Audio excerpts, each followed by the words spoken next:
មកទីទៅរឿងមុនស្នេហ៍ប្រពន្ធរបស់គេភាគទី5ជាមួយខ្ញុំទាំងអស់គ្នាអញ្ចឹងបន្ទាប់ពីយើងទស្សនាភាគទី4រួចហើយយើងឃើញថា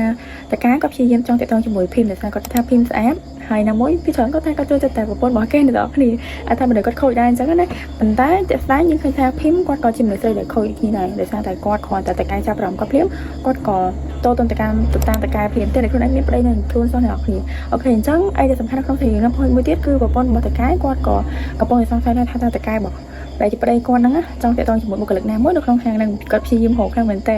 ហើយអ្នកគ្នាមានចំណាំមើលផ្នែករបស់គាត់អត់មានទៅផ្នែករបស់គាត់គឺមុតខ្លាំងមែនតើអាចថាមនុស្សដែលគាត់បកកែសង្កេតដែរហើយណាមួយប្តីរបស់គាត់ខូចស្រាប់ផងអញ្ចឹងទៅគាត់ក៏ជំនឿដែលបកកែសង្កេតដែរអញ្ចឹងអ្នកគ្នាគិតថាតើភីមមានឱកាសតាក់ទងជាមួយប្តីរបស់គាត់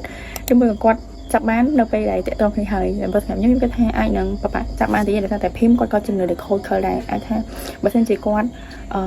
មានឱកាសដែលតកែចង់ឆ្លាញ់គាត់ច្បាស់ណាស់គាត់ប្រកាសជាទៅរកតកែហ្នឹងហើយអ្នកនរនេះអញ្ចឹងអ្នកចាំតាមអ្នកទាំងអស់គ្នាមើលថាភាគក្រោយភីមហើយនឹងតកែគាត់មានឱកាសតាក់ទងគ្នាអត់ឬមួយក៏ត្រូវបានប្រពន្ធរបស់តកែចាប់បានមុននៅពេលដែលគាត់តាក់ទងគ្នាអញ្ចឹងអ្នកខ្ញុំគិតតាមនៅ channel ដើមរបស់គាត់ហ្នឹងតែរឿងនេះល្អមែនតើអ្នកខ្ញុំជឿថាគឺមានលីឡំកំ pl ច្រើនមែនតើបាយបាយអ្នកគ្នា